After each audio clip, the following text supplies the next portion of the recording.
So I actually lived in New Jersey at the time of 9/11, but I worked downtown New York. I was on Broad Street, and that morning just happened to be one of my coworkers' birthdays. So I stopped and got um, probably a donut. I don't remember exactly, but it was kind of a happy morning. It was a beautiful morning.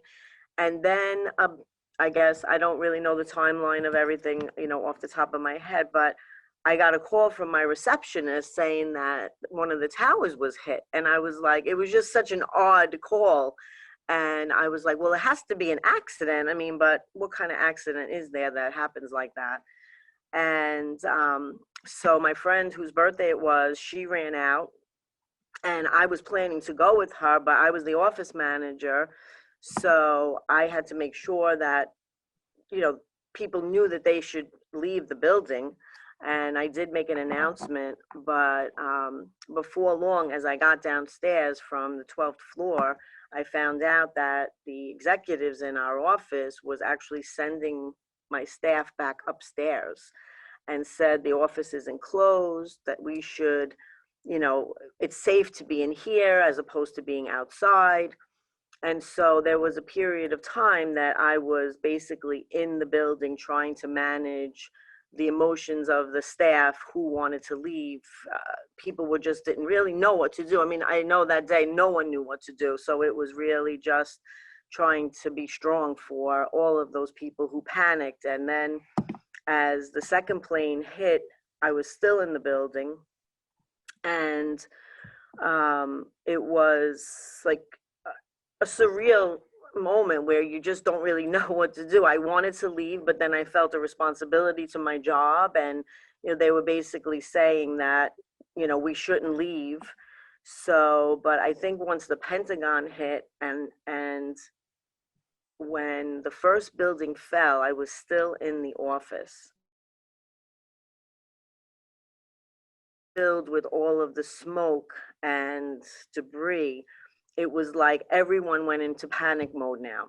And there were at least 15 people in the office. So now we started to walk downstairs to the lobby from the 12th floor. And again, it was me managing the expectations of those walking with me. Like people were panicking, some people were okay, but it was just, I don't know, I guess I went into survival mode myself, not really knowing like what to expect when I got downstairs. But when I got downstairs, it was a sea of people. The building shut off their air conditioning system because I guess it vented to the outside and they wanted to make sure that I guess no debris would come into the building. So everything was locked. And it was like all these people, the men were ripping their shirts, like their shirt sleeves off to give it to women so that they could breathe without, like everyone was really panicking. And I was like, well, I'm going back upstairs because we have supplemental AC up there. So a group of us, maybe 5 or 6 women, went back up to the 12th floor, and I had people yelling at me, don't get in the elevator. And I'm like, it's not a fire. There's nothing wrong with the elevator. So I'm going back up. And as I did, one of my colleagues, she took like a roll of paper towel and wet it. And it was just like this team effort, just making sure who was there. And then we all left. We got a call from the receptionist downstairs in the front desk, and they said they finally allowed everyone to leave the building. So we go downstairs, and it was the scariest thing actually, because there was not a soul around anymore. From all these people that were in the building trying to get out and the sounds that were there, it was just like the 5 of us. And there wasn't a soul on the street. That's how long it took us to get out of the building. And so we walked we had no idea. We walked through the seaport, and in the distance, I can actually see the second building fall.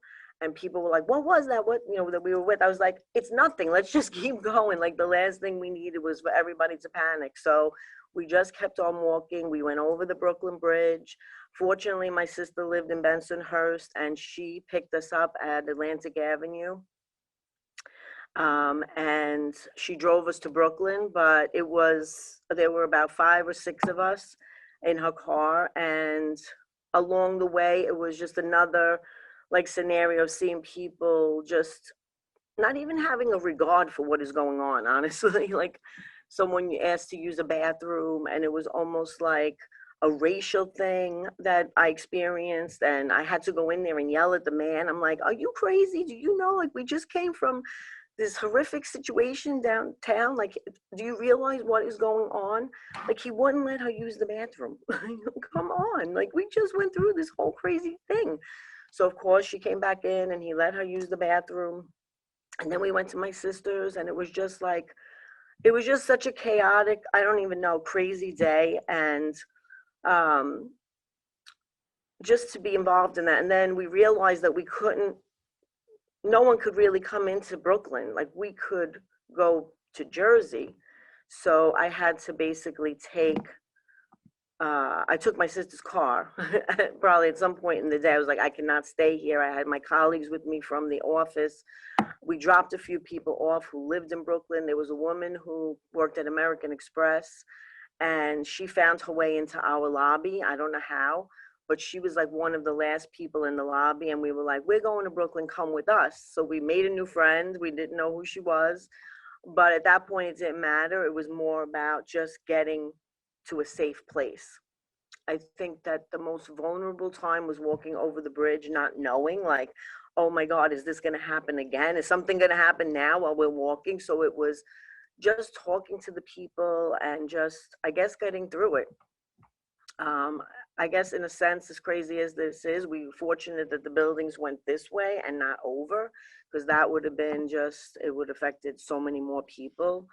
Um, and then I drove some of my colleagues home that night. One lived in Livingston, one lived in Bayonne. And we had to literally, the person in Bayonne, we couldn't go over the bridge because we wouldn't have been able to come out. So she literally, we literally had to leave her at the Bayonne bridge, and she had to walk home, or at least over the bridge until somebody could pick her up.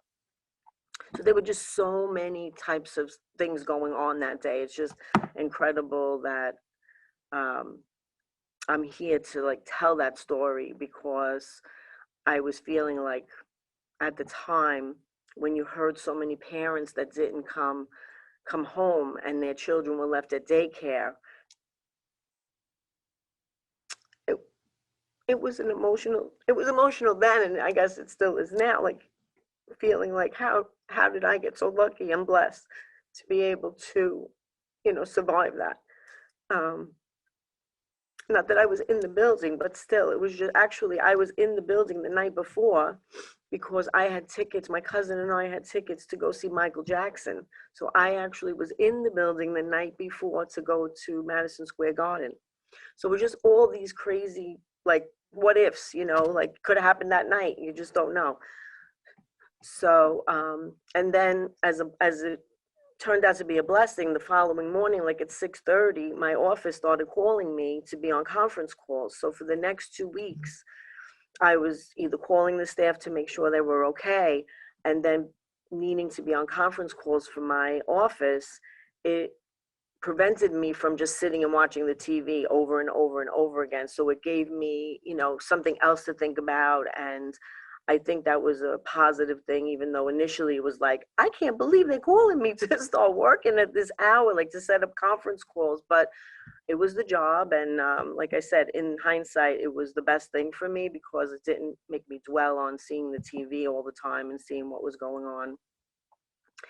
And then about 2 weeks later, we went back to the office and then just started to work. And it was definitely emotional because some people really didn't care about what happened. It's like, we're back here to work. And, and some people had really struggles emotionally with just whether you were there or you weren't there. It was still, you were traumatized by everything. And some people handle things differently than others. But it didn't seem like people had the patience for people and their emotional states, unfortunately. So I was fortunate to work for a man who was very understanding. And like I said, it was just a day that I'll never forget. I mean, it's just etched into my mind because the events of the day just were personified. They're just stuck in my mind.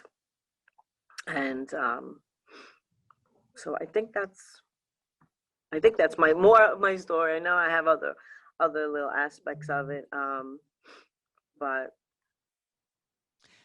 Do you think that it made you, experiencing that and seeing what you saw, do you think it made you live your life any differently mm, or see life differently? I think it showed me the person that I am. Like I feel like I'm a strong person, and I do have um, I do care about people. I think the reason that I stayed so long was because I had a responsibility. And I felt that I couldn't just abandon the people that I work with every single day because they are like a family to me. So I think through that, you see the strength that a person has. And I feel like that is how it made me see myself in a different way.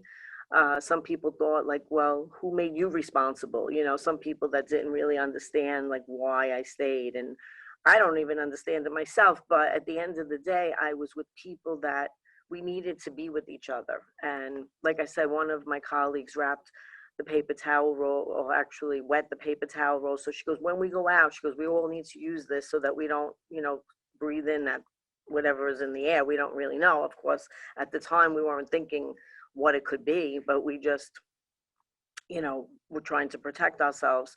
And then there was a gentleman on the street who had an envelope, and he literally was putting the dust from the ground in the envelope saying, oh, one day maybe this will be worth something. Like just bizarre things that you just remember along the way, and then the people at the seaport who had tables outside, who were giving out water to people who were walking by. Like there was just a lot of people came together, and some people just were not as hospitable, I guess. That's the best way to say it. You went back into the city to work 2 weeks later, you said. How has your health been over the last 2 decades? So funny you should ask that question. I did develop cancer, cancer free for 5 years. So 5 years ago, I did develop a form of skin cancer, um, and still being monitored for that. So I have developed an illness, and we're thinking that it is from being down at 9/11, being down there through that time period, because I was there that day, and then I was there 2 weeks later until I stopped working at that company. So Are you part of the World Trade Center Health Program? You know, you're entitled to free medical care for the rest of your life through that program. I am pursuing that at this moment. Yes. And you are also entitled to compensation from the Victim Compensation Fund. Are you aware of that? Yes. Okay. Is there anything else you want to add? No, I think I said everything that I would like to say. I mean, my heart goes out to those who have lost loved ones, and I'm always sending prayers up for them. Thank you, Susan.